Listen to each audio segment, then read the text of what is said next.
Hello and welcome to Life in the Mind, a neurodivergent podcast by neurodivergent people. I'm Murray Spear. And I'm Joy Amy Wigman. And we are back with Danielle Lade. Say hello. Hello. Hello. You did it. Oh, well done. Good. That's the start we need. For anyone who didn't listen to the last episode, they're going to be very confused. What? I can't even remember. We recorded it ages ago. Ages ago. That's It was why. a long time ago. It was a long time ago. It wasn't today. No. Certainly not today. That's not how short my memory is. Anyway, so normally our second episode with our guests, we pick a topic to talk about. And as we all have various different comorbidities, we thought we would talk about how our other conditions affect our neurodivergence. Just came out of a chat we were having this morning. Yeah. So Danielle, you were saying in your previous episode that you have epilepsy. Yes. And you're autistic. And it's sort of... They are bedfellows. Yeah. Well, I say they're bedfellows. At points, medication has totally controlled the epilepsy. And therefore, I found it easier to sort of mask certain autistic traits. Mm-hmm. But it is now not managed. The epilepsy is now not managed. And I've then found it in I can't think of the word, Uber mode. Much harder to mask is probably the less crazy way round of saying that. I mean, that makes a lot of sense because you're having so much more to process and just do day-to-day life if you're having to deal with your epilepsy not being managed. And It's apparently very common for epileptics to have some sort of neurodivergence, like sort of autism, ADHD, or the other way around. It's common for autistic people with ADHD to have epilepsy. I can't really There's remember. a comorbidity. There's a Yeah. definite link kind of between the two. I've come across in all the forums. must be all the vaccines. Ah! we very much don't believe in that. I'm just going to make sure everyone knows that's a joke. It's weird because fibromyalgia is very similar in that there is a quite a high comorbidity between people with fibromyalgia and people who are autistic. Yeah. And also there are symptoms that have crossover. So things that I had attributed to fibromyalgia, I'm now able to look back and go, okay, is that the fibromyalgia? Is it the autism? Or is it just both lying on top of each other and going, hey, I've got you now. Yeah, it can be so hard to pick out those things. Although weirdly, I think of fibromyalgia as the fibromyalgia. It's not part of me. It's the thing that is attacking me. Yes. Whereas autism is something that I am. Yep. So I don't see them. Yeah, I look at them very differently. Like autistic is part of my personality, it's part of who I am. Fibromyalgia is the horrible thing that I would kick in the teeth if I could. Yeah, that's interesting because I guess for me, I've got functional neurological disorder, which I think I might have talked about in a previous episode. But for me, I probably see that as also just a part of me. But I think it's because of my understanding of it, especially because I'm like, is this not just mismanaged ADHD and autism thing coming together and going, this is going to be interpreted in this way in your body. Great. Type of thing. But yeah, so you're autistic, but not fibromyalgic. Yes. Yeah. That's sort of how I That see it. sounds like a thing. It's interesting as well because I also, I was diagnosed with complex PTSD about 6 or 7 years ago, and discovering how much of the stuff that I thought was fibromyalgia is actually the complex PTSD was also really interesting. So I think, and I found it very useful separating those two out because while fibromyalgia is not curable, complex PTSD can be managed. Yeah. So it's sort of a hope thing. It was like, this thing that's happening is not the incurable disorder that I have. It is the thing that I could potentially work my way out of. Yeah, that's very relatable. Yeah. It's funny. I've always thought of both as just the way that my brain works. I'm not sure whether I've... Yeah, epilepsy actually has been something that I have. Whereas autism, which is a sort of newer thing that I've been coming to terms with, I think I agree with you. It's a part of me. It's kind of how I work. Although I also think that things will change, hopefully, in that I don't think, I don't know, maybe this is a stupid thing to say. I'm not sure there is neurotypical. I think everyone works in a very different way. And if we were more, if the world was kinder, we could all kind of live in a way that's optimal for everyone. For more people. Yeah. That thing of... I think like the world was almost set up with like that one guy, like Alan, and that is how he worked. And so they were like, okay, yes, that's how the world will work. And then everyone else was like, oh, okay, I'm not Alan, but fine, I'll try. And we've all sort of been living by Alan's rules. I don't know who Alan is. My granddad was called I Alan. love it. I don't he mean was to pick a on wonderful Alan. person, but I think he would find that really quite funny. Yeah, I'm No one sorry is to pick on neurotypical Alan. anymore. They're just living by Alan's rules. Everyone, it's not neurotypical. It's just that guy. Yeah. They set Well, the rules it's that by. thing of neurodivergence is only a disability when it exists in a world that doesn't work for it. Yes. And like that just rings so true, because I think it's also that thing of the high low functioning labels. I personally have big issues with that, because I mean, partly from that kind of ethical thing of going, would you like to be called low functioning? Is that a nice thing to call anyone? But also the variance in, so some days we'll be able to do anything, and when we're doing certain tasks, we'll be able to do this better than other people, and that changes depending on who you are. Then other days, I'm gonna need to stare at a wall for a few hours, and that day I might not be able to speak or understand words. And that happens. I find that's so with the epilepsy not being controlled on medication, there are some days where if I've had a couple of seizures, it doesn't take many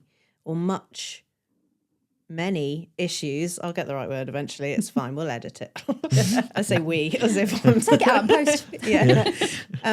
It doesn't take much sort of epileptic activity to wipe me out. So I sometimes have to sleep for hours after a seizure, or I'll have these awful headaches where I cannot concentrate on anything at all.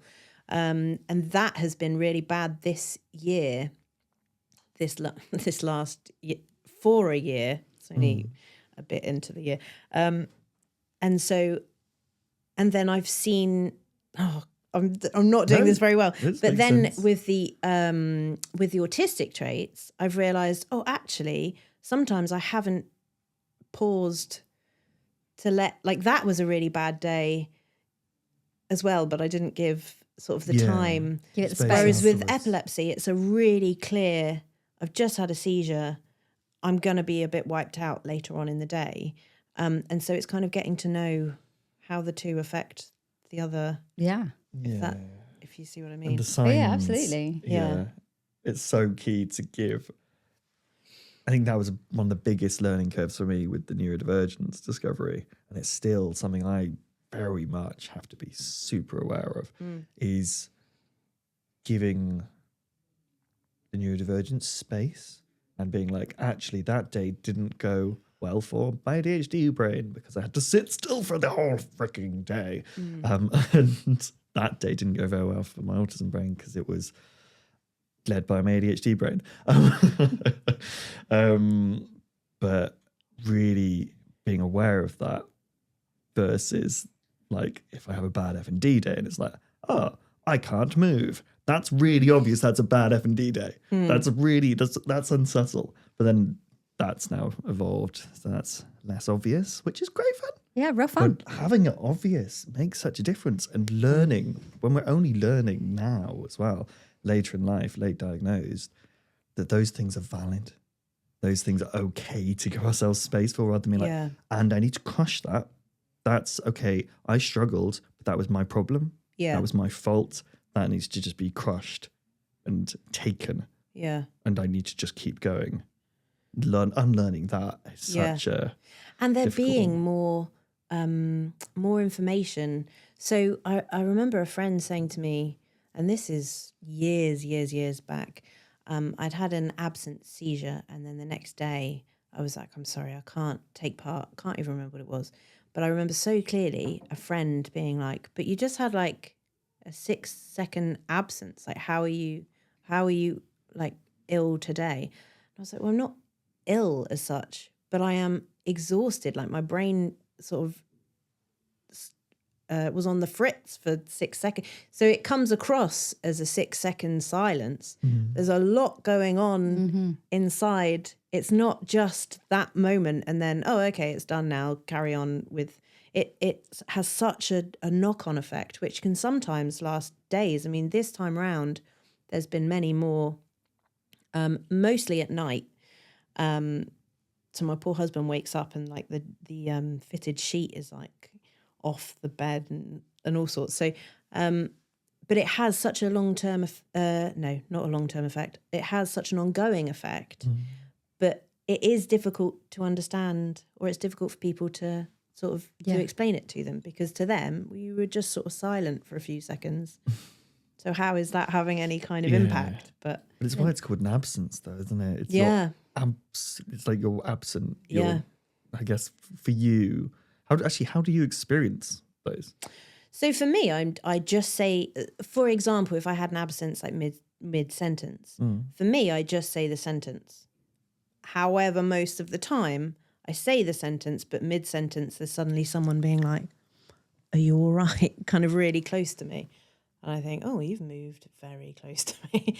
Or it can be, so I think I spoke about this at one point. I was unloading the dishwasher once and had an absence. So I dropped like a pile of bowls, which all then broke. And we worry sometimes about stairs, because obviously it's much easier to fall downstairs during an absence, because my body will sometimes continue. So I will sort of, I can't think of a good way of explaining it, which is sort of part of my problem. But everything will sort of go on factory reset for a bit. But sometimes if I'm walking, I'll still be walking. So luckily, if I think, because sometimes I'll be walking to somewhere, and then I'll find myself on a road sort of going somewhere else. And I think, what on earth am I doing here? And it will just be that my body's sort of taken the easiest. So luckily I don't tend to cross roads, but I'll just be, if I'm going down that way and I need to cross a road, but then I have an absence at that point. So my body just goes, okay, well, the pavement continues this way, so let's just carry on that way. And I sort of find myself there. And then half the time I think, I do not remember where I was going or what I was doing. So it sort of affects the memory. Yeah. Does that have a knock-on effect, like on your autism? Yeah, I was just wondering the same thing. I'm not sure I know enough. Okay. I think so. I would say so, because I found it so December 2023, we're now 25. December 2023, I was company managing an event and I had 40 staff under me. My career was flying. I felt like, oh, this is great. I was doing 12-hour days, loving it, absolutely loving it. And then I had like an inner ear infection, and then the epilepsy came back. So this was January 2024. And then it has not gone away. Since January 2024, I've also suddenly found autistic traits on like volume 20. Whereas before they had been sort of a nice volume 4 where I can kind of mask it. It's okay that that's happening, or that's happening. I'll control that because I know that that's expected of me or whatever. So since the epilepsy came back, I've become a bit non-functional at all because of the epilepsy, but then it's also very much, I can't mask anything at all, and it seems very heightened. I think there's definitely a lot to be said for the exhaustion that comes with another condition. Like if you're pouring all your energy into surviving something, you don't have the brain capacity and the energy to protect yourself from the things you need to protect yourself from. So like, I know I don't self-care on the autistic side very well if I've had a fibromyalgia flare-up. So I should be making sure that I'm steering clear of overstimulating places and noises and smells and things. And I forget to do that because I'm putting all my energy into surviving the fibromyalgia. My filters stop. So where I would normally try and put like a little like Instagram filter on what I'm saying before it comes out of my mouth, because if I said what I actually meant, it probably sounds really rude, but I'm just being straightforward. Yeah. But normally I put a filter on it, but I don't have the energy for the filter. So it just sounds like I'm cross at everybody. Yeah. It does. It really feels like my brain chemistry's changed. Not necessarily so I'm a different person, but I don't understand how I did the things I used to do. I'm exhausted all the time, but I can't understand. Like I'll think about, I used to be on social media all the time. I was very active on social media. I was very active. Yeah. I would be organising lots of things. And I get so frustrated because I think, so like I turn 40 soon and I'm doing nothing because I think, oh, this would be a good idea. And then the idea of trying to plan it, trying to organise it, just awful. And I think I've sort of disappeared somewhat on, like, I used to have a really big circle of people I knew or people I saw quite often. I've sort of disappeared from it. And I don't even, it's such a strange thing to understand myself. I don't understand how I did it or how to go back to it, or if I want to go back to it, because I can't really function in the same way anymore. And so I know that I'll be, I don't know, letting those people, like I'll be totally different because I don't know how to function in that way. And at the same time, I don't want to put on them, like if I have a seizure, it's certainly not their responsibility to be first aid trained or, anything like that. Or if it's somebody's birthday, I have a seizure and fall down the stairs, I certainly don't want that person's birthday to then be about the first aid trip that everyone took to A&E with me. Like that's not what, and so I've just disappeared, but I don't know. I'd like to think maybe I'll get out a little bit, but I'm not sure I ever will because my brain chemistry is totally changed. But I don't know what is which. Yeah. How much is you were mentioning before that you're also going through the menopause. Yes. Because that's an interesting segue from the brain chemistry changing angle. Yeah. So the epilepsy has always been hormonally led. So the first time I found out when I was a teenager through adolescence, and then it was a problem when I was pregnant both times. But when my youngest was born, I was on all sorts of extra medication trying to manage it. Then she was born and it was almost like a light switch. The epilepsy was just not an issue after she was born. Yeah. It was very strange. And then it hasn't really been an issue. And then I started going through menopause. And again, it's reared its head. I won't say ugly head because I feel like that's cruel. But it's reared its head. And this time seems bigger. Or, the medication's not working. Yeah, So, before so it I don't was- know. Yeah, the was medication managed. was managing it before. I think that's something that I'm going to definitely have to do like a rabbit deep dive on is like menopause and perimenopause and how it affects neurodivergence. Because I'd been having a lot of emotional meltdowns. I get a lot of overwhelm meltdowns, but I was having a lot of emotional ones. Yeah. And I'm on like a Facebook support group for women over 40, late diagnosed.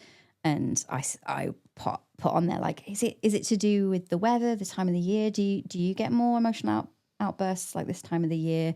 And someone said, are you in perimenopause? And I knew that I was from other things. And it hadn't occurred to me how that would affect, how the hormonal change would link to the autism and the overwhelm and things like that. Yeah. So, I think that's going to be an interesting thing to look into. It's definitely an interesting. They definitely seem to be linked to all of them. So I think menopause is quite linked to epilepsy. A lot of women find that epilepsy becomes a problem. So it's so interesting to see that it becomes a problem during menopause, also becomes a problem with neurodivergence, which also becomes more of an issue in menopause. So it's all sort of this really strange neurological tangled web, which I feel at the moment I feel directly in the center. Or I feel like I'm just sort of caught in the web, and I'm just going, okay, that's fine. I'll just stay here. I'll just be here. Yeah. I don't have the energy to try and untangle this, so I'll just stay. That's very valid. Yeah. It sounds like it is incredibly valid with all your processing, all that you're having to process and just kind of go through at the moment whilst you're riding.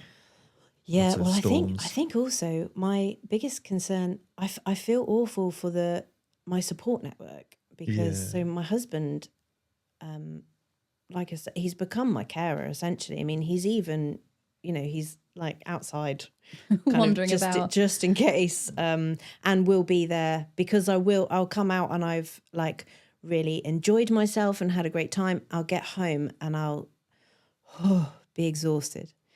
And he is great at reading the signs. So sometimes before I get a seizure, one of my pupils will become more dilated than the other. And so he'll be like, sit down.